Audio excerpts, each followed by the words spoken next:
Hello, and welcome back to 10 out of 10 with Watch Again with Lorna and Ross. Hello.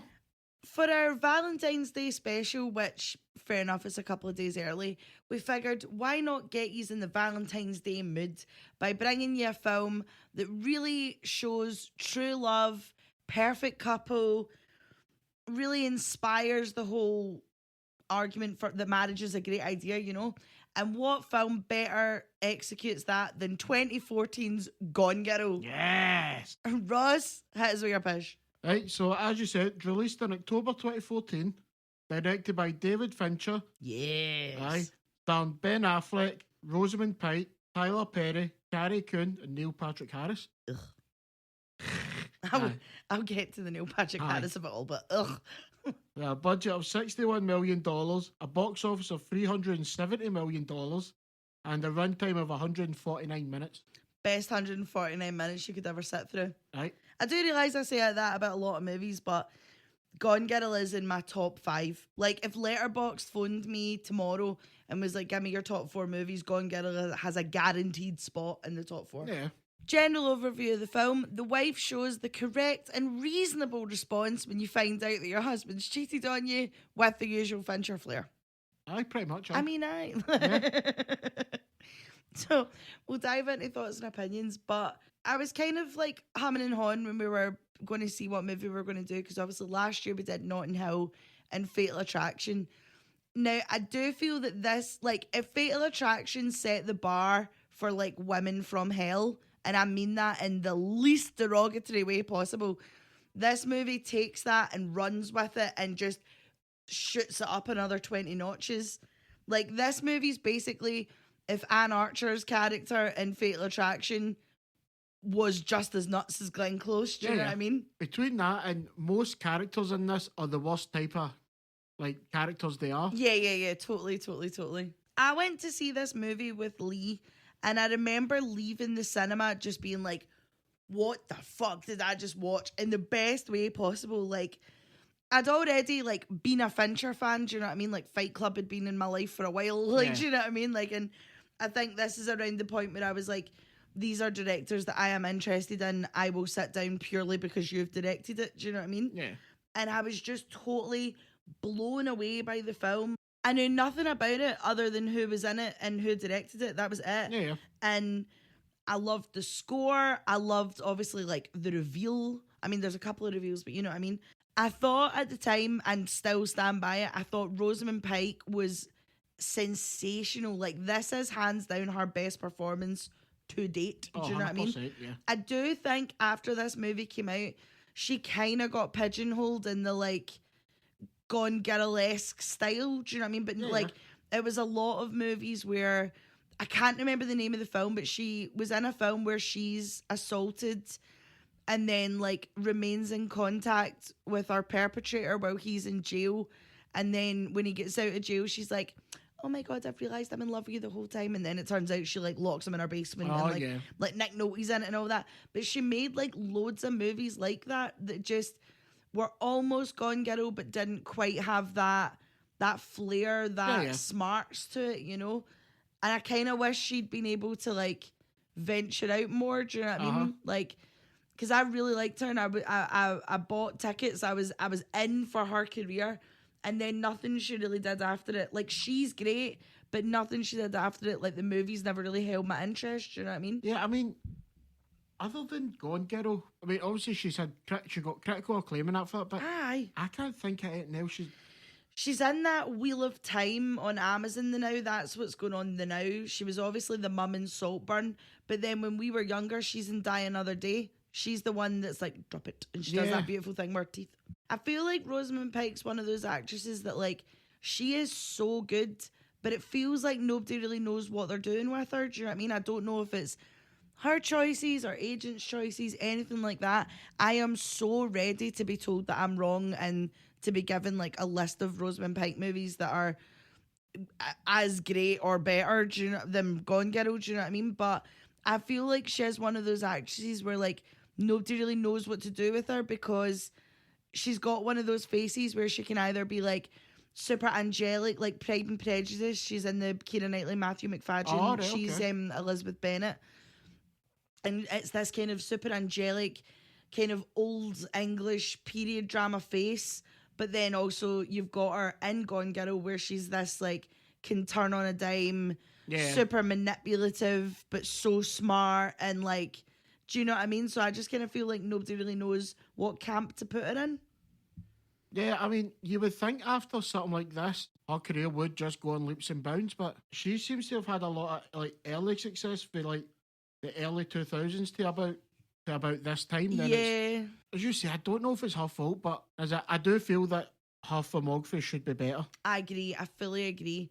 I think especially I do feel like this film is one of those ones where like, do you know that way in The Dark Knight when Heath Ledger did the Joker, and then if he hadn't passed, everyone was like he could have went on to do anything. Do you know what I mean? Yeah, aye. And I feel like this movie should have been that for all of the cast. Yeah. Do you know what I mean? Like I feel like Rosamund Pike should have been able to go on and do leaps and bounds. Obviously, Ben Affleck after this movie went straight on to do Batman, which in hindsight is a terrible idea because his Batman's terrible. Do you know what I mean? But I mean, I get it. Like, obviously, after you were saying it the other day, like when you look at Christian Bale Batman movies, you're like, oh God, like these can be serious films and you can have actual actors in it. And I feel like Ben Affleck came at it that way and then was just like, nope, never mind. Yeah, because we were discussing at the time, being like, how do you go for this to Batman? And I was saying at the time, like, Batman would have been there's always going to be a big deal to play Batman. Of course. But especially the success of the Nolan movies, you're like, no, that I can really make something of this. It didn't really work out in the vision that DC wanted, but Yeah. Yeah. Khalil, the Stones. yeah, like I can imagine that being a big coup to be like doing Gone Girl. I don't know if they thought they would have the success, but it's a Fincher movie, so Hello. like you are going to have like bums on seats. 100%. But for that to bounce, you're going to think, oh, I'm set for a while here, and it just did not happen. No, absolutely not. But I do feel like since we spoke about Rosamund Pike's filmography, let's have a second to talk about Ben Affleck, because I feel like Ben Affleck's career has been a pure mixed bag. Do you know what I mean? Like when he's good, but he's made a lot of guff that people forget that he's good, if you know what I mean. Yeah. Like he's great in this, but this is one of the few Ben Affleck performances that I'll sit through. For me personally, my personal opinion of Ben Affleck, this, Dogma, The Town, Good Will Hunting, that's about it. That's all you're really getting out of me, to be honest. But not even Daredevil, no. Fuck off. Armageddon, no. Pearl Harbor, Somerville Fields. But that's what I'm saying though, is like me personally, these are the 4 Ben Affleck movies that I'll happily sit down and watch. But I do kind of feel the same with Ben Affleck and Matt Damon. I mean, they're always in the same conversation, but like there's nothing really about either of them, but I'll stick to Ben Affleck, that makes me want to go. Like, see that film that's out on Netflix now where they're like dirty cops or something like that? Oh, aye. I've heard it's good, right? It looks like kind of town-esque, but it's not going to be. But I am not arsed about watching it at all. Like, there's nothing about Ben Affleck that makes me be like, this movie looks great, I'm away to see it. Like, him and Anna de Armas made, like, your man that did Basic Instinct, what's his name, Adrian Lyme or something, he directed it. And it was I'll say aye to that one, I don't know. And it was supposed to be this, like, return of the Michael Douglas erotic thriller, and it just wasn't, man. It was fucking dreadful. Yeah, fuck. Like, Ben Affleck and Matt Damon. Matt Damon. Matt Damon. I do feel that in the 90s when obviously they were bumming about writing. Yeah, man, like Good Will Hunting, obviously that's their thing. Yeah. But like I do feel like Good Will Hunting's good, but I do feel like it still gets brought up as in like, oh, but they did Good Will Hunting, and it's like, aye, but that was fucking 30 years ago, do you know what I mean? They have Oscar winner in their name. Christ, I know. But as I was saying, like 90s, early 2000s, Ben Affleck was your big deal. Yeah, like you're chasing Amy's and all that kind of stuff. Yeah, but I do feel that from like mid 2000s onwards, it's been Matt Damon's been the star. Yeah, with your Born Identities and all that. Oh my God, this should be a versus week. We should do Ben Affleck versus Matt Damon. That's a good shout, actually. Sorry, carry on. That just pure came to me. The middle of the 2010s was good for Affleck. I mean, you had like The Town, you had Argo, which won Best Picture. Yeah. So this really this movie should have cemented him as being like, right, you're the superstar again. Totally. But I do feel that Rosamund Pike overshadows him in this. Absolutely.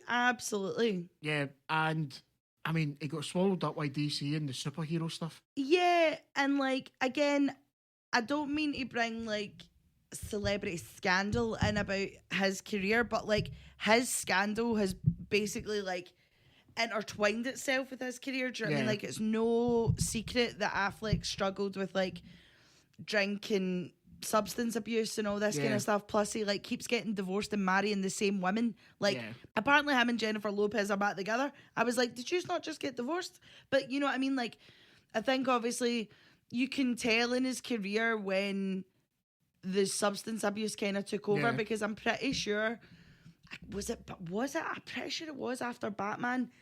Remember he made that movie and he's like a teacher, but he's like an alcoholic teacher. You know the one I'm talking about.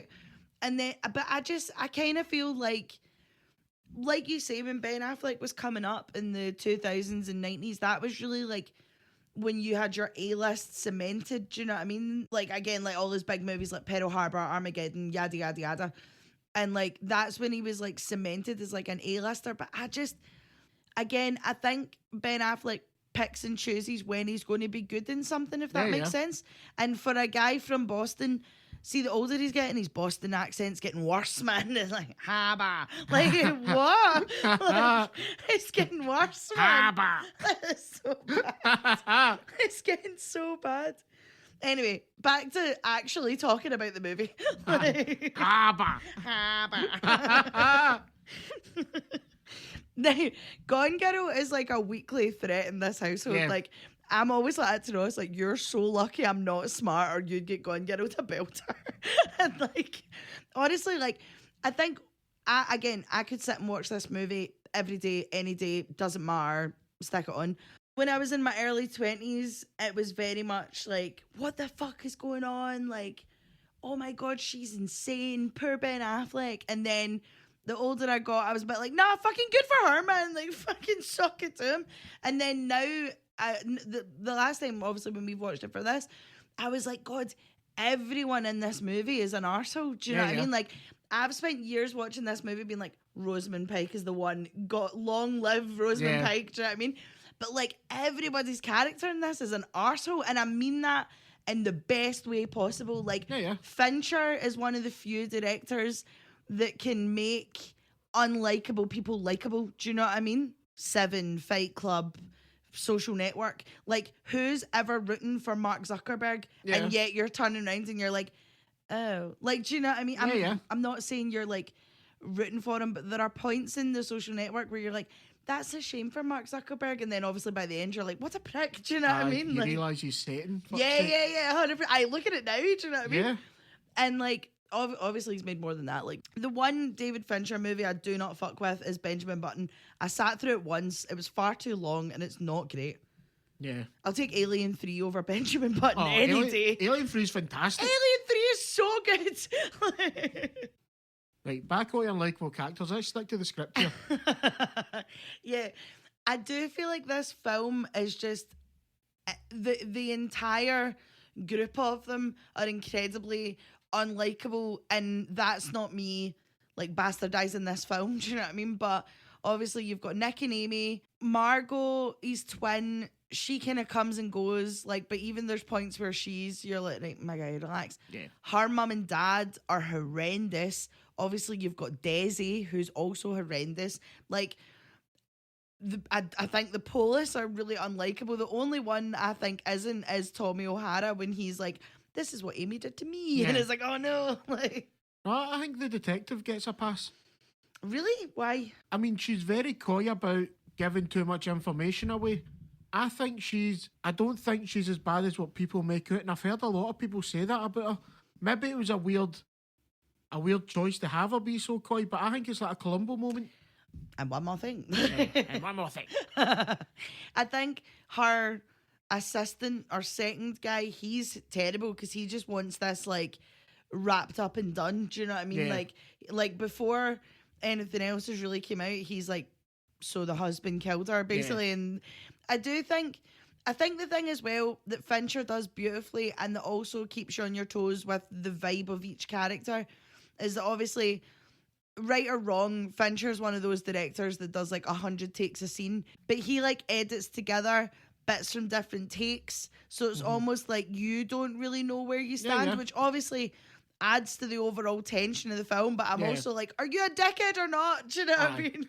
Like, I do think that, especially at the beginning with the detectives and even Nick, like that whole confusion bit, like that perfectly works into Amy's plan. Absolutely. Yeah. So I can understand how people can be like, because I was guilty of this the first time, like, this is so obvious what's happening, but on further watching, like, no, this is exactly how her plan was. Yeah, totally. I think that's the thing, like, this movie is like, see, like the tense slow burn of it, where you are sitting there, and this is, I'm going to land the plane, right? But I'm going to slag Nick while I'm landing the plane, right? But like, obviously, the kind of slow build tension of everything coming, where you're like, the detective's like, right, cool, well, those frames should still be standing, or this and that, and you know she's on the ball, but then obviously Nick does not help himself by the way he acts. Do you know what I mean? Like, far from it. He makes himself look so guilty before they've even got something for him to be guilty of. Do you know what I mean? Like, even when he's standing beside our missing poster and he starts smiling, do you know what I mean? And like, spoiler alert for useless information, but like Ben Affleck, he like studied guys who had been accused of murdering their wives and said that he mainly focused on Scott Pearson, who funnily enough did murder his wife. Do you know what I mean? Like, I was like, okay, Ben, I wouldn't maybe not say that. The way he acts at the press conference, and then even when he takes the selfie with that woman, you're like, why are you acting like this? Why are you being like this? Like, Detective Bonnie also gives him the benefit of the doubt because she's like, are you just a fucking idiot? Do you know what I mean? Like, again, I don't really know if I'd be much better if you disappeared. Do you know what I mean? Because like, I'd just be like, yeah, there you go. Like, do you know what I mean? But like, there's such a frustrating like aspect to Nick Dunn in this movie.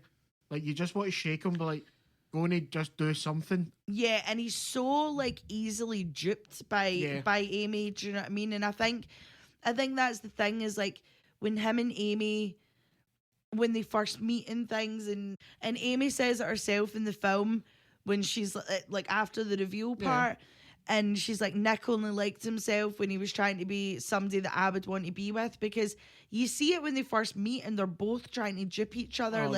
Nick's trying to be this like all round great guy, covering his chin so he doesn't look like a villain, like all this kind of stuff, and they're both trying so hard to be this other version of themselves that's like the idealist thing. Everybody does it when you start going out. Everybody wants to portray the best parts of themselves, you know?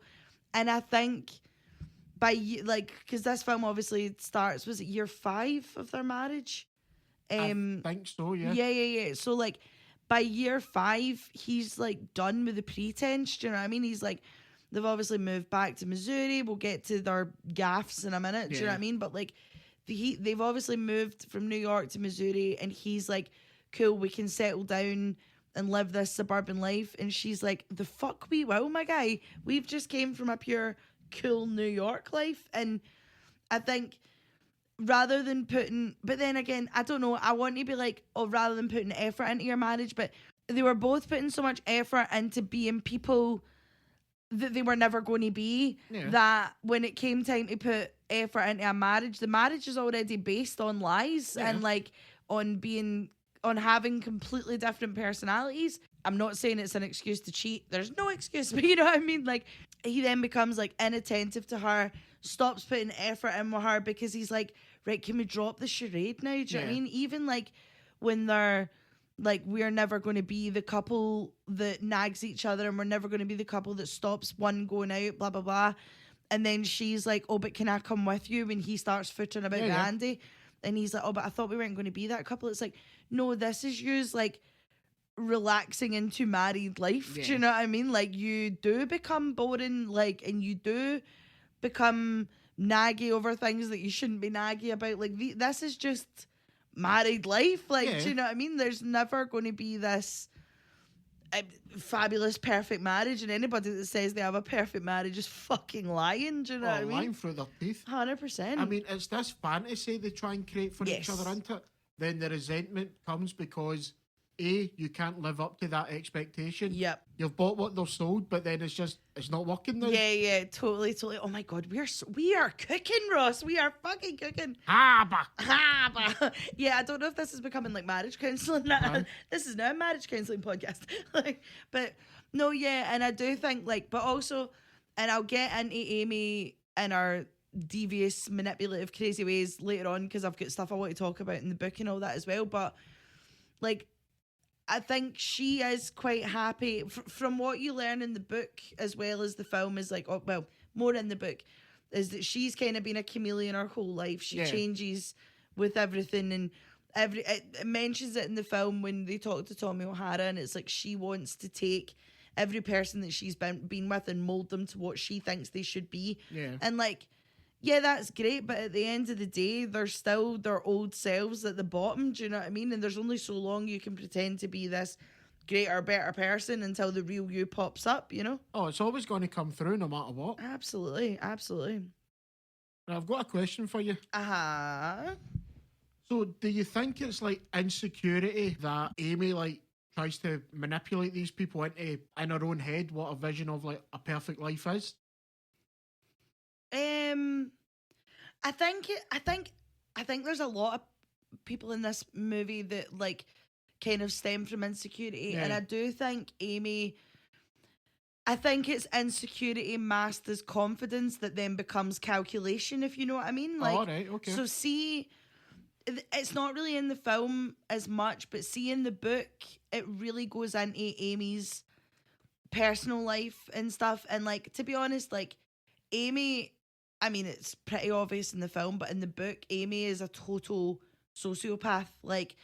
Amy's mum and dad have a kid first, the kid dies, Amy is then born, and Amy is named after dead Amy, who was just, so she's, so basically, Amy is always trying to match up to, something that was never there, do you know what I mean? So there's the older sister who died in childbirth that she's named after, and it's always what would she have been like? What could she have done? So Amy's always trying to live up to this unrealistic expectation of a person that was never able to do anything. Then obviously her mum and dad with the Amazing Amy books, Amy says it in the film, she dropped it and she got cut from the netball team, so then she makes varsity in the books, and she gave up violin. Amazing Amy made the concert, do you know what I mean? So Amy's been feeling like that since childhood, and then the mum and dad have exploited it and made Amy better than what she is. So I do think a lot of it, I think Nick also stems from insecurity as well, but I'll come back to Nick in a minute. Yeah. But I think with Amy, it's been trying to get to a level, and since she can't reach this ridiculous ceiling that her parents have set, she tries to make everybody else as perfect as she can be, but with disastrous consequences. Do you know what I mean? Nick in the movie is no, she's playing Old Testament God, and she's always done it. There's a bit, I was going to save this when we spoke about Tommy O'Hara, but I'll say it now. There's a bit where her best friend in middle school is middle school or high school, I don't really know the Americanisms. Yeah. So our best pal in school gets asked to the prom by the guy that Amy fancies, and she's like, oh my God, great. So then Amy basically then grooms our best pal. So that sounds weird, right? But what I mean is she gets our best pal to dye her hair blonde and wear the same clothes as Amy. Right. And then she convinces our best pal to prank call Amy's mum and dad and being I'm your new daughter now. Amy's a piece of shit. I'm the best one, blah, blah, blah, blah, blah. And gets her to do all of this shit. Yeah.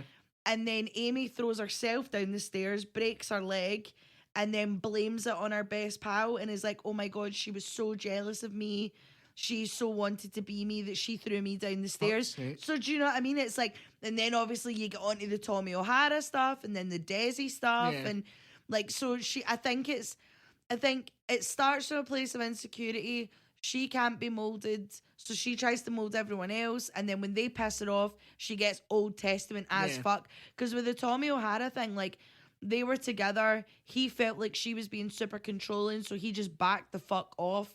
And she gets him put in a register. Do you know what I mean? Yeah. Like, the only one I think is just as, like, delusional as her, although maybe, like, Desi's way down the scale. But I think I think Desi is the only person who's just as delusional as Amy, but not as smart as Amy, not as, like, calculated as Amy, where he doesn't know.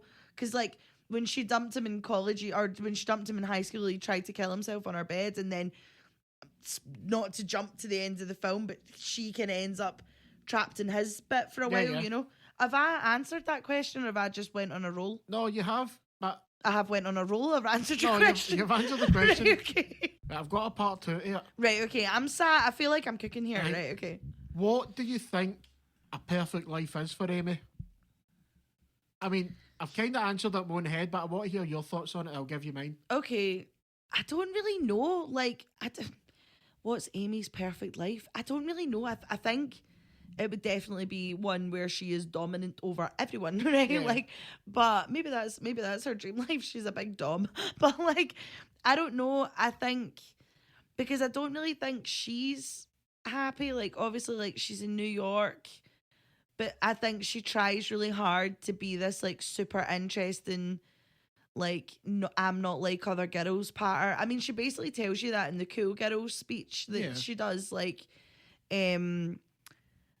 but then she's been quite chameleonic, like, throughout her whole life. Do you know what I mean? So I don't know if it's more of a vibe of, like, she's trying on lives before she finds the perfect one. Because, I mean, suburban life is clearly not for her, because she feels incredibly trapped in Missouri in this fucking McMansion that she's trying to kid on. She's having a terrible time in. Do you know what I mean? But, like, then again, New York, she's been busy trying to be like 4 other people and be with Nick and blah, blah, blah. So I don't actually know. I mean, no, I don't know. I think our dream life maybe is back in New York in the brownstone. She doesn't really have to work for anything. She's got a trust fund and that. So I don't know. That's part 2 has kind of stumped me on that. Aha. Ah, right. Okay, what have you got? I was cooking, man. Now you turned off my gas. I'm raging now. I just think she doesn't know herself. Oh, like, so you are saying exactly what I just said. But great. No bother. Let me finish. One more thing. Land a plane, Ross. Land a plane. Is that I think she'll never be content with what she has. Yes. There's always going to be something. And I think, as you say, is that there's these unrealistic expectations that she's setting that on other people as well. Yes. Like, she wants Nick to be this guy. She fell in love with that. But as I said, you can't, like, you would drive yourself insane trying to match up to her expectations, I believe. Yes. Yeah, no, I totally agree. Especially at the point of, like, as we see Nick through this, he just looks like this defeated guy. Yeah, I think in Nick, she's seen somebody, like, super moldable. Do you know what I mean? Like, he is just this big guy from Missouri. Do you know what I mean? Like, he's an everyman kind of vibe. Do you know what I mean? Like, the only thing that I think is really funny is seeing the film. Obviously, it's like Nick is Ben Affleck and he's beefed as fuck and all this. Whereas, like, seeing the book, Nick is just this, like, ordinary guy, like, wee bit overweight, like, no pure stunning or anything. Do you know what I mean? Like, I think the book kind of gives the more everyman vibe than what the film does. But, like, and also I don't know if I'm like, Nick's a bit doy because of Ben Affleck's face. Do you know what I mean? Does that make sense? I think that I do agree with you, but I do think that Affleck plays, like, the clueless bewilderment perfectly in this. But I think that is just Ben Affleck. Like, I think that's just him. I know. But no, I totally get you. I'll give him a lot of credit. He directed some good movies. Oh, shut up. He's got his Oscars and that. I'm going to give the man a lot more credit than you. Okay, that's absolutely fair. Like, Nick also stems from a place of insecurity. Do you know what I mean? When he meets Amy, he does want to rise to her level. He does want to be this, like, intellectual guy. But then he's like, I write for a men's magazine. Like, okay, well, what does that mean? Like, be more specific. Do you know what I mean?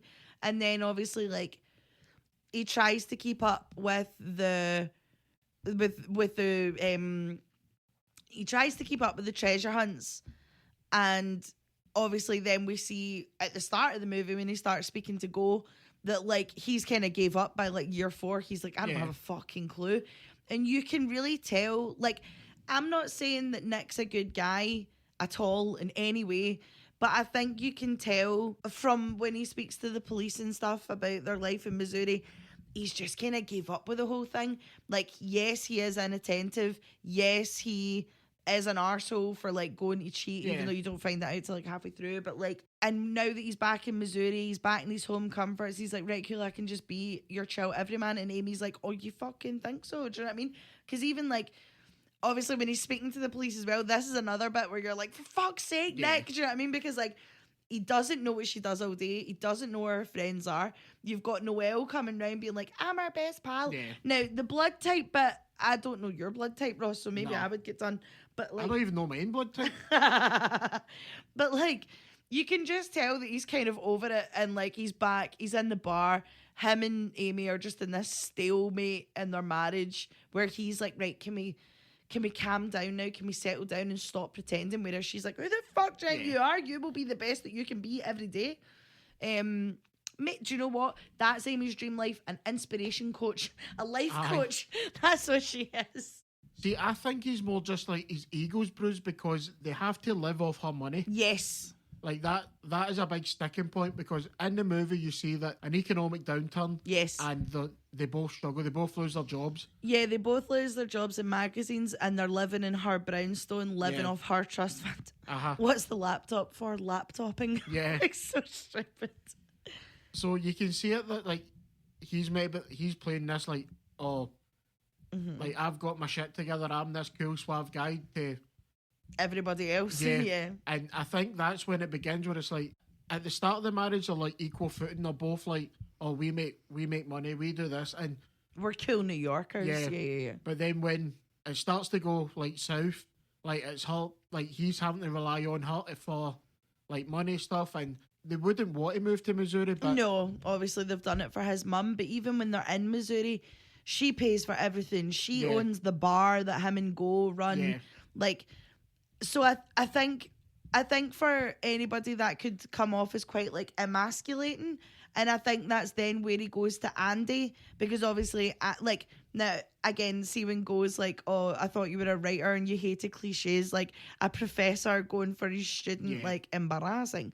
But I think like he goes with her because she looks up to him. She sees him as this like impressive guy, and he's not probably felt like that for a while. Do you know what I mean? Like he even says that when he's speaking to Go and when he's speaking to Boney near the end, when he's like, she like the box of hate. See the box of hate that Go finds, and it's like letters from Desi, the letter from the fertility clinic that say they're gonna like destroy his sample, letters of like bills from him and stuff, and it's like this box of hate of Amy. Do you know what I mean? And it's like he does say that, how he feels like he's getting suffocated by her, and when he walks in she's just fucking dissatisfied all the time. But like, again, you know, like maybe just try and leave your wife and not cheat, and maybe also know who you married before you married them, because I do feel like, I mean, the movie is that Amy's like, are you fucking for real? You're going to cheat on me? But could you imagine?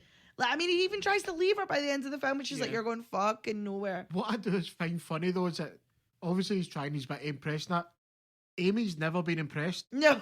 Like, she's Amy saw potential, do you know what I mean? She saw a mould of clay. Oh, yeah, Amy's just been like, I can work with this. Yeah. Like, he's fell for this hook, line, and sinker. Absolutely. I mean, he calls her a spider at a point in the movie, and that's exactly what she is. Oh, like, 100%. You're in the web, you're fucked. Do you know what I mean? So in regards to, like, talking about Amy being, like, this master manipulator, inspirational to all women. I might be wrong here, and correct me if I am, but I think there's like 3 versions of Amy in this. Absolutely. Have you read my notes? Aye. So did she? Awesome. So you have Diary Amy. Yes. Which is like almost too perfect. Yeah. Everything she's done is great. All for him. He's the monster. This man may kill me. Yeah. Like, if you believe it or not, I suppose it's up to you. But yeah. then you have the real Amy. The cool girl Amy, yeah. Like, it's kind of more like when the mask slips, when you don't see the brownstone stuff, and that's it's who she is, I think, anyway. When she's in the car throwing the pens out the window and she's like, Yeah. oh, I ate cold pizza and remained a size 2. I was fucking game. Yeah. Yeah. Oh, yes. Like, it's when she thinks she's got away with all this. Yes. Then my third one is victim Amy. Like from the return? Like from when she goes to Desi or from when she returns from Desi? From when she goes to Desi, I have victim in like Air quotes. Because although she's playing the victim, I don't think at any point, as soon as she got to Desi, she knew fine well what was going to happen. I'll give you victim Amy from when she gets her money stolen off her until she gets to Desi's. Not really. Yeah, victim in air quotes because it's more that she's like acting on instinct. Yeah. She's like, fuck, what do I do now? Like, this is not following her plan. Yeah. Then when she figures out that Desi's trying to capture her, she's like, is that fucking right, big man? And then we go back to, I think, real Amy. And I think she remains real Amy at the end of the film as well. Like, when she's talking to him and he's like, I want a blood test, and she's like, I love tests. Like, do you know what I mean? Like, she is game. Do you know what I mean? Which is funny because, as you say, at the end of this movie, it's the only time they're honest with each other. Yes. Like, yes. Through the whole marriage, that is the first time they've been like honest and blunt. Totally. So, do you want to? I mean, I think this is your favourite bit anyway. Do you want to talk about the real Amy? Oh my God. I remember the gasp I gasped when I was in the cinema for the first time and she was like, I'm so much happier now that I'm dead. And I was like, what? And like, you know the way, obviously you've seen films with plot twists your entire life, but I think this is the first one that I was like, I'm so here. I am so sad. Let me pay you more money to keep going. Do you know what I mean? And like, even when she's in the car and she's throwing all the pens out the window and it's like her talking about how Nick let her down, Nick stopped paying attention and stuff. And even like, see when she's walking through the supermarket and she's just like adding all these like cakes and hair dye and all this kind of thing. And I don't mean this to make myself sound like a nut job, but see her cool girl monologue of this section. I mean, at the beginning of a relationship or even when you're trying to like, you know, send out a mating signal to your person, like you do try and conform to what they like so they'll like you, but that's also something that you just do as like an insecure teenager to early 20s when you're like, hey, no, here, wait a minute. But that like when she's driving past people and she's like, when she sees like the ginger lassie and she's like, oh, he must like mall babes, so she's at Hooters doing chicken wings on a Wednesday, and then the other one it's like he likes vintage anime manga or whatever, and it's like, oh, so she like watches hentai. Like, do you know what I mean? Like, you do at the start, like when we started going out, I was like, yeah, I give a fuck about football. No, I don't. I never have. Do you know what I mean? But you go into things to try and impress your other person before you can be like, take the mask up a wee bit and be like, hello, it's me. Whereas Amy's like, no, motherfucker. Like, but then she even says herself, she's like, I blew him semi-regularly. I ate cold pizza and beer and remained a size 2. I was game. I was cool. I was funny. I was witty. And you changed out of the man that I wanted you to be, which is fair enough, Amy. Do you know what I mean? But that's not me being like, yeah, Amy was like fully in the right for the cool girl thing, right? But like that is like the cool girl is what you do try and be from say 16 to 22. And then after that, you realise this is a lot of hard work, man, who can be arsed, do you know what I mean? But, like, back to the actual, like, film, like, obviously this is where she's, like, angrily dyeing her hair and, like, getting the glasses and trying to put on as much weight as possible. And, like, the fact that she hits herself in the face with a fucking hammer, this bitch is nuts, and we love her, do you know what I mean? But, like, even when she's in the motel and she's trying to be, like, oh, well, this is happening, but she's got the calendar of all the post-it notes of like, okay, if the pregnancy's not been announced by this part, do it here, and phone up tips about Margot's shed and blah, blah, blah. And then the post-it notes that say kill self, ? But she keeps like moving them back because she's like heavy enjoying herself, do you know what I mean? See, this is where me and you differ. Oh, really? You think the planning that great, amazing. I just look at the plan in awe because I mean, you know this. This is why you sleep comfortably at night, knowing that I could never go and get on you. I am not a patient woman, right? I am not playing the long game. I am not sitting there writing fucking 4 years, 5 years worth of diaries. Do you know what I mean? Like, I'm not sitting there being like, oh, you pissed me off one time, therefore I've done all this stuff. Yeah. Like, I do not have that in me. And I'm not saying I admire Amy, right? Please, nobody take that I'm saying that. I do think good for her, though. But, like, I think, like, anybody that has the willpower and the, like, long focus to be like, if I do this here, it's going to come in here. That astounds me. Do you know what I mean? But, like, in real life, that just means, like, people planning movies or, like, people, like, with 5-year plans. Like, do you know what I mean? I'm not talking, like, frame my husband for my murder. Do you know what I mean? Yeah. I just think, I mean, me personally, I think the plan isn't that great. Yeah, you always, me and you always moan about this. She relies on too much on other people to do it. Like, yes, to get to certain stages, but there's no end goal. I mean, the end goal is that Nick ends up in prison / death row, and she gets away with all this. And away with what? Like, what does she do after this? Well, then you can fuck off to the other side of America or something, go to Europe. Like, I don't know, like. It is a bit of a bold scheme that obviously, like, initially Desi was never really involved in, or maybe Desi was always like a backup plan, but I don't really get the impression that he was. Do you know what I mean? Nah, that was a desperation move on her part. Again, it has been a long time since I've read the book, so I can't even remember if in the book she's like, oh, fuck it, Desi's plan B. Do you know what I mean? I just feel that, as you said before, just leave him. Yeah, just leave, man. Yeah. Just fucking leave. Like as you see in the movie, it falls apart because, like, I do think that's her ignorance playing a part, though. Absolutely. Like, this is a woman that's never really had to live in the real world. Do you know what I mean? Like, she's had everything funded for her. She's been around the higher circles of society, shall we say, like middle to upper class people who aren't your kind of like, I mean, they're going to fuck you over in a different way. Do you know what I mean? But, like, she's always been she's been the predator in her fish tank. Do you know what I mean? And everything's always been given to her and stuff. So this is her first taste of, like, the real world and what people are going to do. And when she drops the money belt and they're immediately the next day like, where the fuck's your money? Like, the lassie even says that. She's like, there's way worse people than us. Like, and I think that's it. I think that's Amy's ignorance of the real world, but also first taste of, like, karma. Do you know what I mean? But I don't even know if you can bring karma into this movie because none of them have good karma. Yeah. But she's never had her arse bitten before, and it shows. Do you know what I mean? Yeah, it is funny because see the second they come in for the money, and it's like, first of all, you don't need glasses. Yeah. You don't respond to the name. Your accent's shit. Yes. Like, no, we can't tell where you're from, and she seems a bit shocked. It's like this superiority complex has just been shattered. Yeah, man. And I do like that though. She's like, we don't care why you're on the way. Just give us the money and we'll go. Yeah. Like, I'll do one down the head. I can just imagine. I'll be like, how do they know? Well, I'm kind of encroaching on territory here, but, like, what if they had realised who she was and phoned up the hotline? Like, everything's gone to shit then and there. Yeah. Do you know what I mean?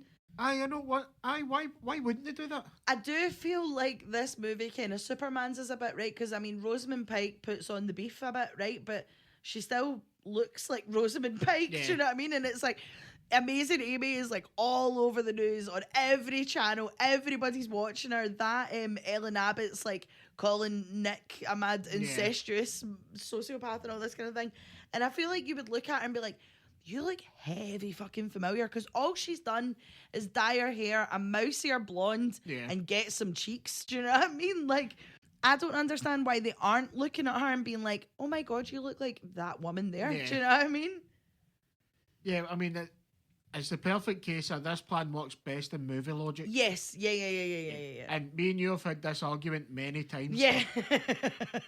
Yeah, because I've been like, how fucking dare you?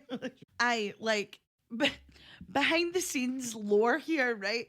see when me and Ross first started this podcast, our third ever episode was supposed to be Gone Girl, and it just descended into like fucking rage baiting each other and just a full-blown domestic, because I was like, do not bastardize my favourite film, and you were just shitting on the whole thing, man. I was just like, you know what, she's a fucking arsehole. Like, that episode just did not see the light of day, man. We were like, nope. Like, as soon as I went back and we listened to it, I was like, nah, we cannot put this out. Yeah, 100%. Like, this is a disaster. That's how, like, when I suggested Gone Girl this time around, you were like, really? Like, I was like, I know, we're fine now. We know how to podcast now. It's fine. It's funny thinking back at all the ones we've tried and it's just turned into a fucking a shambles. 100%. This is why I just don't go back and listen to our earlier episodes, because I just cringe, man. I'm like, oh, for fuck's sake. I mean, we've tried Lord of the Rings about 6 times. We'll probably need to redo that in a couple of years anyway. Oh my God, 100%. Oh no, we are redoing Hereditary at some point. We are fucking redoing Hereditary. But anyway, back to Gone Girl. So, as we get to Amy's part, and the, is it cottages she's living in? Cabins? Yeah, chalets? cabins. Yeah, that kind of vibe. This is when Nick basically starts his offensive on like the public image and that, and he hires Tanner Bolt. Tanner Bolt, played by Tyler Perry. And I think this is, again, one of the only movies I like Tyler Perry in. I've not really seen a lot of Tyler Perry I don't think movies, I've seen him in anything else. but he's great in this, hands down. Yeah. But so they kind of realise that he's got, Nick's got an image problem. As I said, he's... Because he's a dick. Fucking clueless. And Tanner Bolt's like, no, all we need to do is change the public perception, because they won't do anything without a body. Because this is where Nick realises what Amy's doing and is trying to like convince people. And Tanner Bolt's like, oh no, I believe you, but we're fucked with that story. Like, I don't know how we're going to do this for people. So basically, it's just like, no, it's all circumstantial at the moment, so we just need people on your side. This is what will help you, like, through all of this until something turns up. And then fucking Andy outs herself. Like, Andy goes on Team Amy's side and is like, yeah, well, you know, like, I had an affair with Nick and I'm really sorry. Like, yeah, one of my issues with that is she just disappears after that. Yeah, Andy's like such a small part. Like, obviously, like, Nick has the affair with her and he does all the cliche stuff. Like, now when she comes to Goes for the first time and she's like, oh, but you said you were going to get a divorce. And he's like, don't ever fucking say that again. Yeah. Don't say that out loud.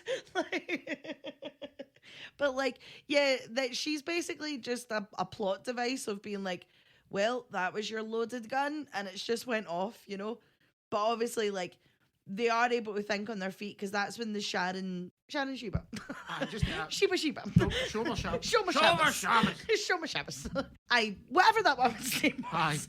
Like, and that's when he does the, like, oh, I've taken myself to the woodshed for you, Amy. Like, maybe I'm jumping ahead, though, from where you are, because when he does that, that's when she's with Daisy. Yeah, we can get to that. Aye, right, that's fine, that's fine. This plot's all over the place. I know, 100%. So who cares? 100%. Yeah, I feel like this podcast is all over the shop as well, but it's fine. Like, if this podcast makes it to air, you know we didn't have a domestic about it. Aye. Everyone's okay. But, like, yeah, when he's on the shamba, when he's on her thingy, then he does, like, he knows Amy's going to be watching, so he does the, like, fingers on the chin and all this kind of stuff. And yeah, that's when, like, the tables are turning, so... Oh, how the turntables. Turntables. And it's like, he's the one that's, like, got a plan now, focused. We need to do this, this, and this. He knows he has to be the Nick that impressed her in the first place. Yeah. And she fucking buys it. Like, she falls for that instantly. Like, see when she's watching the Shoma Shabbos, the Shaman Sheba, when she's watching that interview and she's like eating the pudding and all this, and he's saying all the he's wearing the tie that she bought him, he's doing the chin thing, he's talking about like the sugar storm, he's like, oh, I've taken myself to the woodshed for you, blah blah blah blah blah.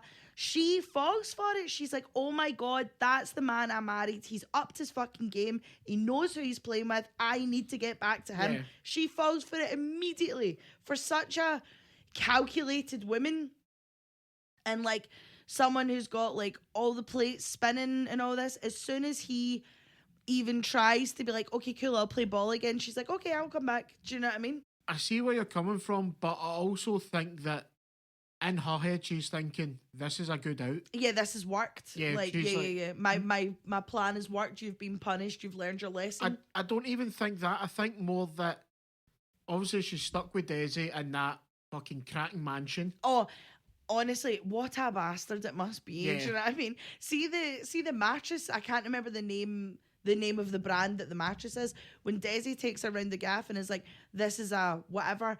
I looked up the brand. 170 grand a mattress. Oh. Like, I'm not joking. Like, I better be sleeping on that for 5 minutes and be fully replenished. Do you know what I mean? Like, now in Sims, when your energy bar just goes all the way back up, I want to spend 170 grand on a mattress, and that is the best thing I've ever been on. Yeah.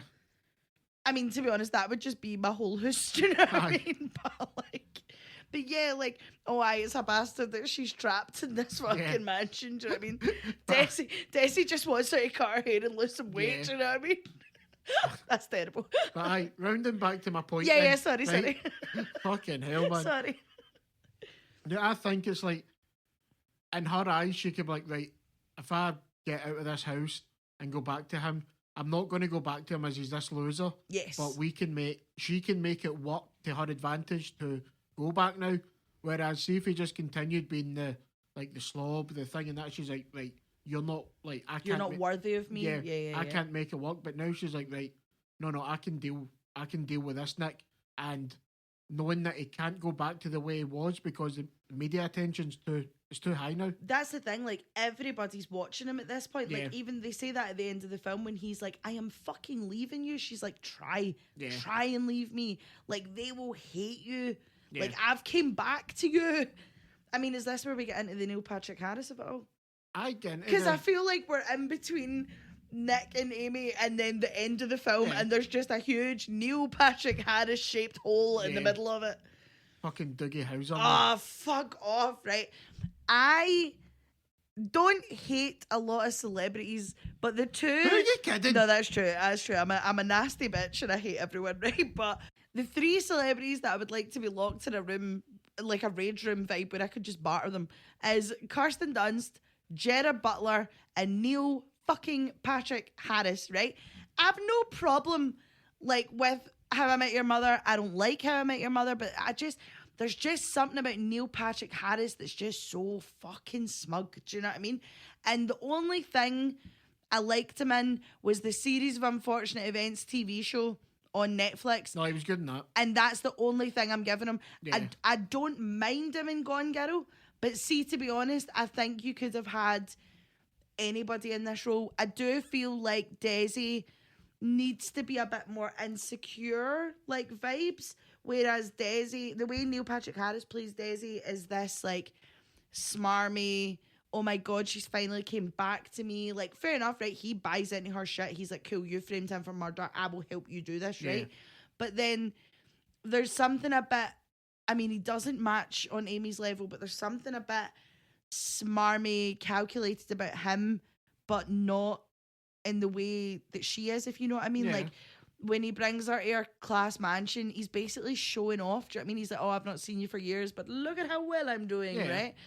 Which, fair enough, if I had a gaff like that, I'd be like, look. 100%. But all he wants to do is basically turn Amy back into the way she was when he knew her. He wants her to dye her hair, get thin. He's got her walking about the house in, like, silk fucking 90s and all that. Like, he's basically trying to put... This is Desi, the character I'm talking about now, not Neil Patrick Harris, but we'll get back to him. But, like, Desi's trying to make this his, like, ultimate fantasy of, like, Amy walking about looking sexy all the time, and they can talk about all these things. Like, was it she says, like, you can quote, like, 18th century poets and all this shit, and, like, they're both so up their own arses. Do you know what I mean?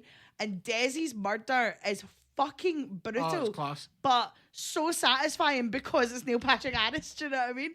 There's just I can't cope with Neil Patrick Harris. This, I can deal with him in this because he's only in it for like fucking 20 minutes. Yeah. But it's my favourite part of her entire bit with Desi, and the bit that I think is where she turns, is when they're watching the Sharon Sheba Shoma Shamus interview. And she's got the puddings in front of her, and he takes the pudding off her, and she turns around like, motherfucker. Like, she's pure raging.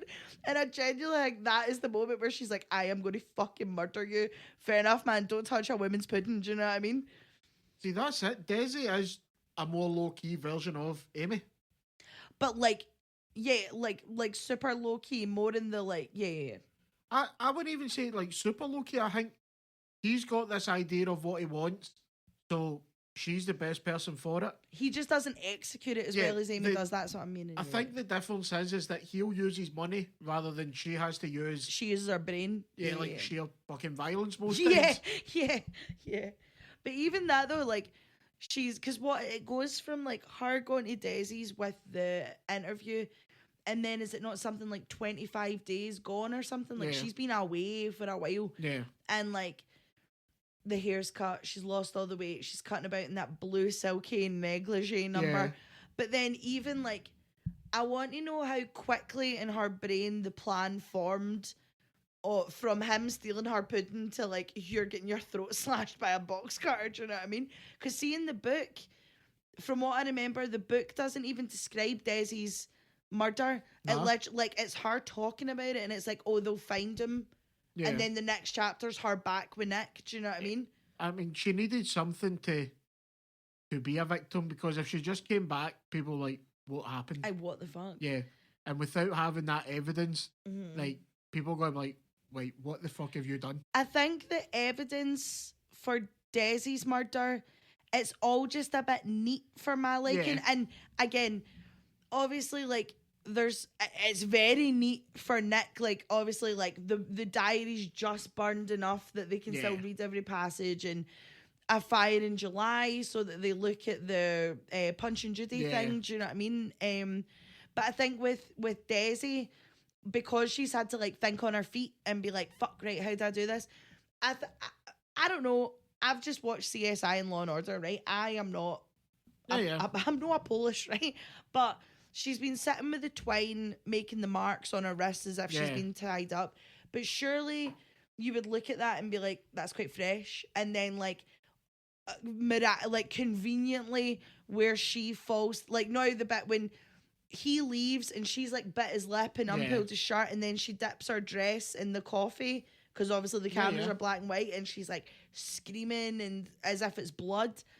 It's all just very convenient that she does that in the places where the cameras are. Yes, Desi says that there's cameras all over the house, but where she then says to the FBI where he's been keeping her, there aren't any cameras there. So do you get what I mean? Like, she tells this is pure A. I should have saved this for A. But, like, she tells the FBI that he had her tied up like a dog, tied her to the bed, like, done all this shit to her.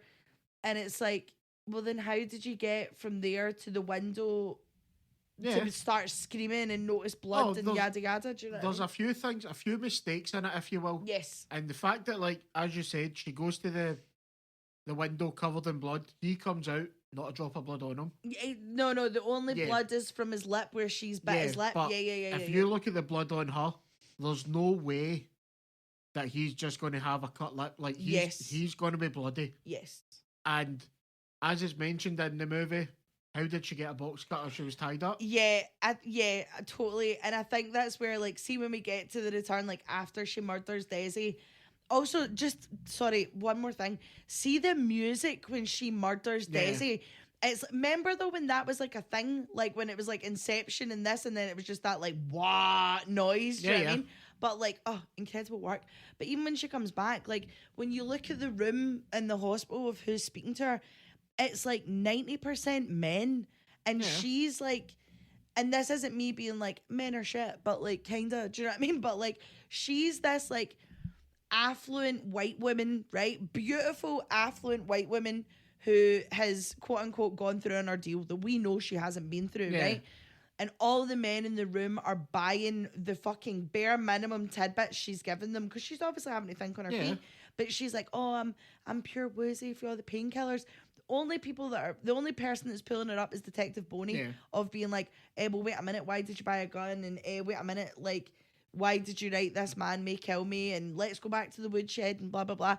And then whereas all the men are like, no, leave her alone. Like nobody else would get that treatment. Do you know what I mean? If you were not an affluent, good-looking white woman. No, I do think... Fucking white people. No, I just think it's because of the media presence and... Yeah, this needs wrapped up pronto. The men... You're right in the fact that the agents won't want to hear her going through this, because it would be harrowing to have to listen to go through every detail of that, which people in that situation do have to. Yeah. I think obviously we're coming at it from the point of like seeing the film of being like, or like, you know, like you've been through the whole story and you're like, motherfucker, do you know what I mean? Like, whereas they're like, oh, fear, fuck that. Like, yeah, like you just don't want to. But then that's your fucking job, do you know what I mean? I think it's just more because of how famous the case was. Yeah, that's true. In the movie, I'm making it as if it's real. No. Like how famous it was within the movie. Yeah. But then this obviously leads straight back to the return. Like, even, like, see when she comes in and she's like, let's go for a shower. I don't know if you're wearing a wire. And she's just openly like, yep, like, I'm back because you showed me who you can be and you better fucking stick to this, right? And then, like, even when they're at the Amazing Amy gala thing or whatever, like, see the missing post at the back that has like returned across it and stuff. That's it. Found. Yeah. And she's like talking to the kids and she's like, kiss my cheek. And he's like, nobody noticed, that he didn't kiss her cheek. He just went like beside her, like, and it's so good. See, like you were saying earlier on, like the end of the film is basically when they are honest with each other. She says to him she's pregnant and he's like, how? Because like when she comes back, it's like it cuts to and it's like 5 weeks home. They have not been in a bed together for 5 weeks. Like, he's locking the bedroom door, him and the cat are in the room, do you know what I mean? Vibing 100%. And like he then obviously figures out that it's the sample from the fertility test that was destroyed, right? That's also confirmed in the book as well. But tidbit of what's added in the book, right, is that he's like, I'm gonna leave you, and she's like, oh, you fucking think so? And what she's frozen, it's so grim. She's frozen a tub of sick laced with antifreeze, so that if he ever tries to leave her, she's going to be like, oh, remember that time I said this man might kill me? Oh, look, he's tried to do it. So then she can, like, keep the kid and he will go to jail and blah, blah, blah, blah, blah. Do you know what I mean? Like, fucking crazy. Amy is sensational. That's the thing. It's so far-fetched.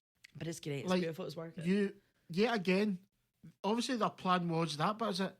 Our plan didn't work. Yeah, well, it did though. Well, it didn't. But her and Nick are back together. But even like, trigger warning for severe language coming up. But when they have the fight and he like throws her against the wall and he's like, you're a cunt, and she's like, yeah, but I'm the cunt you married, and you only liked yourself when you were someone this cunt might like. And I was like, yes. Do you know what I mean? Like, she fucking knows, and so does he, because like, even when he goes to go and is like, she's pregnant, I need to stay. Like, we've not even touched on the fucking parents in this film. Like, her parents are fucked up. His dad is fucked up. Like, his dad's like a major thing in the book. Like, not major thing in the book, but like there's more of the dad and his influence on Nick, and how Amy also uses the dad in the plan kind of thing. But like, when he's like, to go, I have to stay, I have to protect this kid. The fact that they are bringing a fucking kid into this mess, that everybody is like, why are you doing this? What the fuck? But even like, obviously the end of the film, the film finishes the way it starts, where it's him stroking her hair and it's like, what are we doing? What will do? What have we done to each other? And all this, what will we do? And the book kind of ends the same, but the book ends with Nick being like, I just need to stick it out for 18 years. I just need to protect this kid and then I'm out. But even like, before she tells him that she's pregnant, he's planning on writing like a tell-all. Like, he's planning on writing a book about the whole thing and outing her on the Ellen Abbott interview when they're at the house and stuff. Like, he's fully like, nah, you're fucking going down. And she's like, oh, is that right? That's the thing about Amy, is like, even although you personally, Ross, don't think her plans are thought out, she's got backup plans on backup plans on backup plans. Like, you're fucked anyway. Do you know what I mean? But she's trapped herself, I know. Yeah, but she's quite happy because she's trapping herself in a situation that she can control because he can't fuck her off because it's going to look terrible to the rest of the world. And also, she can hold this weight over him for like the rest of his life. She's also got a kid that she can mold and create into whatever she wants to be. Like, this, she's the other mother from Coraline. Like with the Aye. fucking buttons, do you know what I mean? That's exactly what it is. But I think she's now in a situation that she can control and she can form, and obviously she's still got the media attention at the end of it. Like, she's going to be able to profit from this. Like, I mean, it doesn't really go into anything. Like, obviously the film just kind of ends. Yeah. But like, you're assuming from this she can go on and get like Tanner Bolt even says it, like, oh, you'll get a book deal, Yeah, the you'll get a Lifetime Lifetime movie and all this kind of shit. Yeah. Yeah, but that's all for other people's perception. In that home, there is nothing. She, like, the baby thing that was a last, like, Hail Mary. Yeah. Because if he turned around and said, I'm away, then she was like, oh, he tried pointing with antifreeze. This is what annoys me about this, is that the detectives, the forensic and that, are shocking. Yeah. You're just led to believe that, no, this was what will happen. They would know if that was frozen. Yeah. Like, obviously that's not in the movie. That's another wee tidbit, right? But Yeah. it's just you're told to suspend too much belief in a movie that is fairly grounded. But then even that, like, see, even when she's divulging her plan the first time, and it's like, bleed and write and bleed, and she like pours it over, and then it's like clean it up messily like he would, and all this kind of stuff. Like, and then they obviously see it all, and I suppose, yeah, like, I think the police there it is kind of shitty because, like, they even say that though, like, all the police work that they've had to do is like wine mums and drug dealers in the closed down mall and all this kind of stuff. Like, it's all very like low key drug related, like domestics. Do you know what I mean? Whereas like, oh no, now we have like a missing murdered wife. Do you know what I mean? Then the blood spatter guys, I mean, they can tell you through like pools of blood and that what's happened. See, like the little flicks. Yeah. They'd be like, yeah, no, that's not gonna. That's not came from her head. That's somebody flicked it. Well, listen, that should have been your A. Do you know what I mean? And it's not, so shut up. No, it's just we're descending into fuck this film. No, not at all. It's a great movie, but I just think the plan was off, and you're told to just believe that these things just happen. Yeah. Where, especially a movie like this, Fincher does they make like daft like.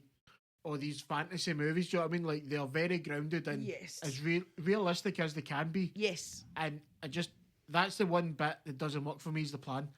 See, if the plan was more solid, this would be the best movie ever. Yeah. I mean, see how you're saying as well, like, Fincher keeps things as grounded as he can. I mean, look at Seven. I mean, I know we're not allowed to watch Seven anymore because everyone's an arsehole in it, but, like, Seven Deadly Sins and the world that they live in, obviously it's supposed to look like New York or Chicago, but it's supposed to be a realm of hell because it's permanently raining and literally nothing else happens in the real life apart from like crime, and everything's dirty and it's constantly raining, and like where Seven is set is supposed to be a realm of hell. But if you didn't know that, you're just watching it being like, oh, this is New York or this is Chicago or Seattle or something, yada yada. Do you know what I mean? Oh yeah, I get But you. like even that, like Fincher's like, let me take this fantastical idea and just plant it in reality as much as I can. Like, do you know how what I mean? would it look like in real life? Yeah. Absolutely.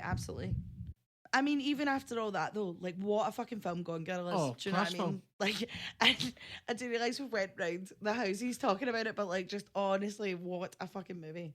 Yeah, this one didn't have any structure. This is just what we talk about at least once a week. Yeah. Yeah, this is more of a behind the scenes one. Yeah. The plan would never work. So will we dive into the rest of our categories after talking for like an hour? I think we should just finish it. That's an hour. That's plenty. Days later. The people have had enough. Aye. I mean, we wrap up the rest of the categories pretty quickly anyway, but we'll wire in. I'll be fine. What's your let's go moment? It's when it switches to Amy. Yes. Like that's my bit. That's mine too. That I'm so much happier now that I'm dead. Yeah, like mine that too. just totally changes from like a mystery to like, oh fuck, like we're going straight to revenge here. 100%. What's your favourite scene?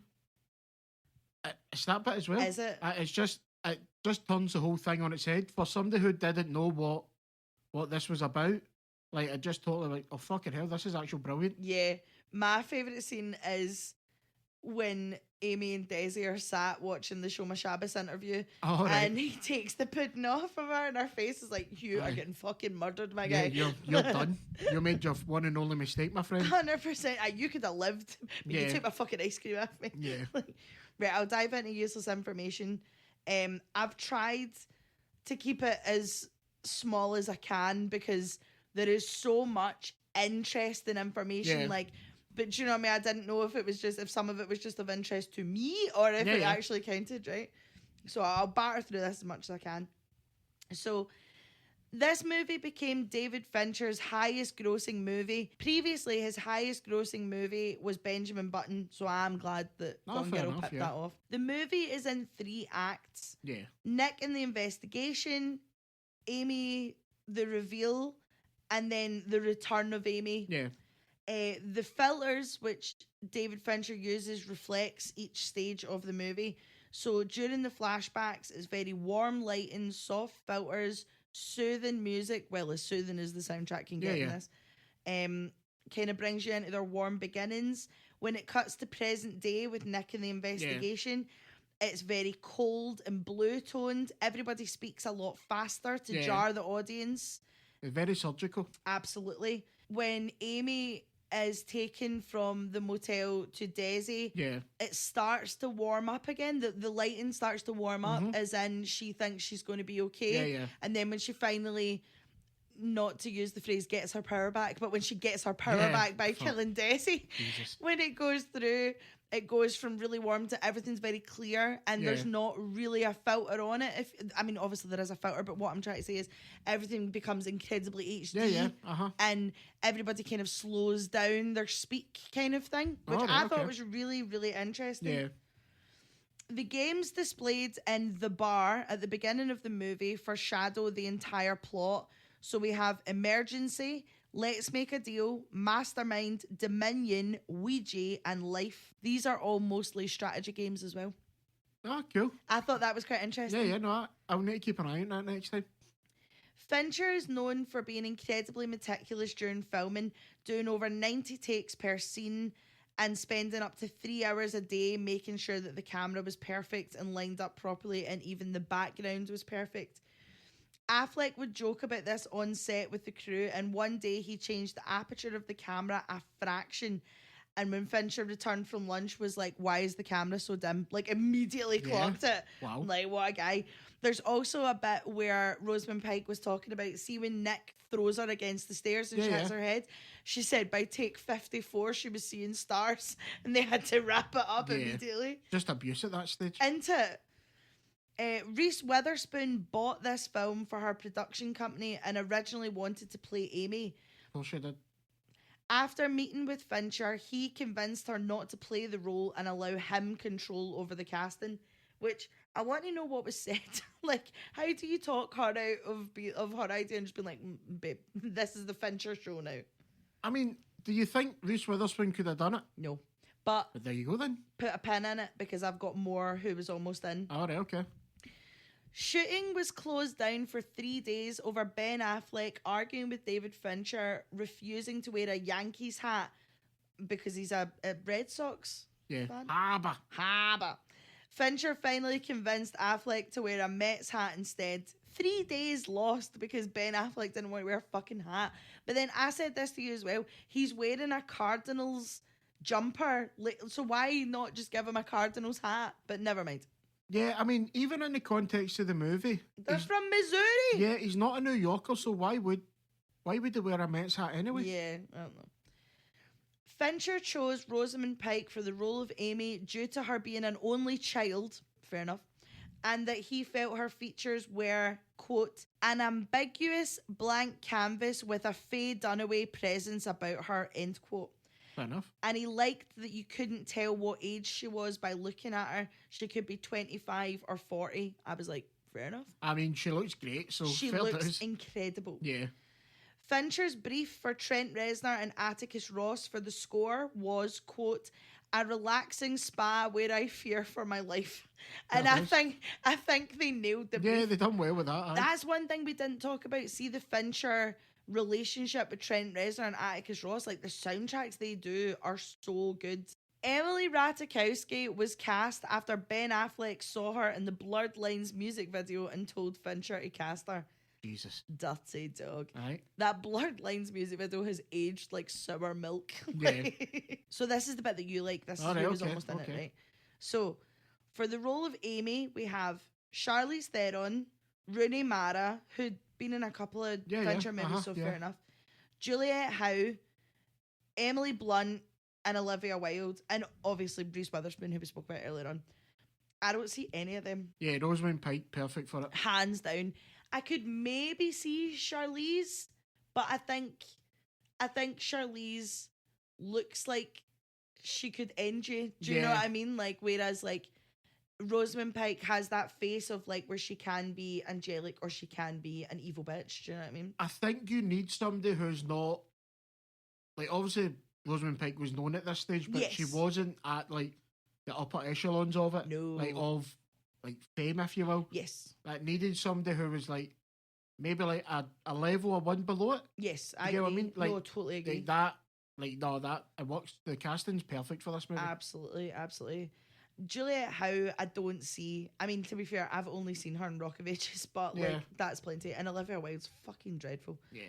For the role of Nick Dunn, Brad Pitt, John Hamm, and Ryan Reynolds were all considered, but Fincher wanted Ben Affleck, so obviously got Ben Affleck. But I could see Brad Pitt because Brad Pitt's been in a couple of Fincher projects.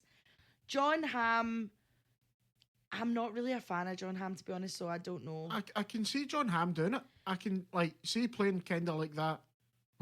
Yeah. I can see him doing it. I don't see Ryan Reynolds. I hate Ryan Reynolds anyway. Fuck him. I know. It's more, I don't see Pitt doing it. I can't see him doing it. Yeah, no, I agree. I don't see Ryan Reynolds. I think Ryan Reynolds, even when Ryan Reynolds isn't trying to be comedic, there's still something goofy about him. You can't take him serious. No, I agree. Do you have any is? I've got one. Okay. I've only got one as well, so that's fine. Do you think Amy does it to Andy for like breaking this perfect life she was wanting? No, because Amy gets the upper hand by being America's sweetheart. From like it's been portrayed that Amy's like overcome all this shit and she's willing to take her piece of shit man back after she's been through all of this. Like, Amy's coming out of this squeaky fucking clean. Well, squeaky-ish clean.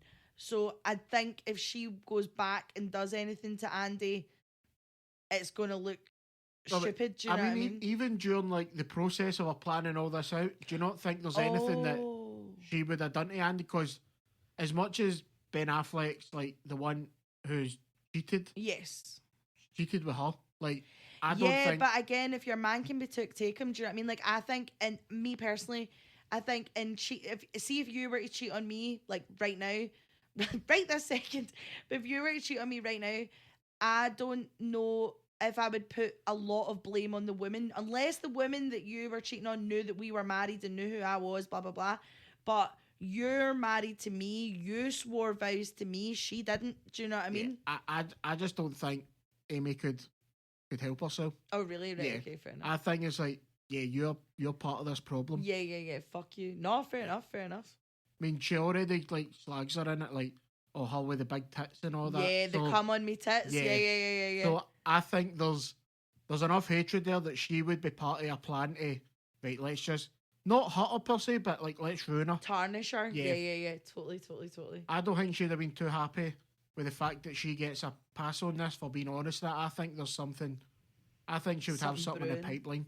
Yeah, I'm ready for Gone Girl 2, where we see like them try to raise this kid, and how I hope there's a trust fund for that kid's therapy bills when this kid grows up. Oh fuck yeah. My A, and I know I kind of spoiled some A's when we were talking about the film, and I don't really know if this counts as an A, but hear me out, right? All of their struggles are performative, right? Like, see when they lose their jobs in New York and she's like, oh, we have no money, we're this and we're that, but you live in a brownstone. And then her struggle of leaving New York to move to Missouri, but you're moving to a McMansion. And then even when she's on the run and she goes to the cabin, she's buying the expensive sheets for it. Yeah. She's and then even when she goes to Desi's is like the classest fucking house you can be thinking in. So like a lot of their struggles in this that they're actually, I don't even know if this does count as any. I think this is just a point I should have said earlier on. But like a lot of their struggles in this are like so performative, and I think that's why when she does get her money stole off her, she's like, what the fuck? Because this is the first time she's actually had to properly struggle. Left with nothing, Yeah, totally. So, like, yeah, this probably shouldn't have been an A. Like, this probably should have just been said earlier on. Like, I probably said things earlier on that were more of an A than what this was. But fuck it, this is what you're getting. Aye. Worst guy whose hairline just eaten? Put Desi. I put Desi. Neil Patrick Harris. Yeah, I put Desi. I fucking hate Neil Patrick Harris. Who's in a different movie? I've got no one. See the police officer who's working with the detective? Oh, the one that's like just immediately just like when it's like when he's like, oh, how did she get her hands on a box card? He's like, can you not just be happy your wife? So I'm like, don't. He's not asking questions, man. Yeah. He's already got him guilty. 100%. Even then, he still thinks he's guilty. Yeah. He's like a mall cop. Do you know what I mean? Rather than like he should be on this case. Yeah. And do you have an I'm out? Nah. Yeah, no, me neither. What a film. Yeah, class. Right, guys, well, we hope this episode has really put you in the mood to turn around to your partner and tell them you love them. Aye. And moral of the fucking movie, don't cheat on your partner. Because you don't know how crazy your partner is. We hope this has put you in the Valentine's Day mood. Everybody enjoy themselves. And we'll see you in 2 weeks' time. We've got another wee daft episode. And then it's Oscar season. Yeah. Here we go. March, yous are getting 3 episodes, guys, so yous could be fucking happy with that. Yeah. But I'm not joking. See, after that, can we lie down? Can we have a nap? Aye. I've watched so many films. Anyway, guys, see you in 2 weeks. Bye. Bye.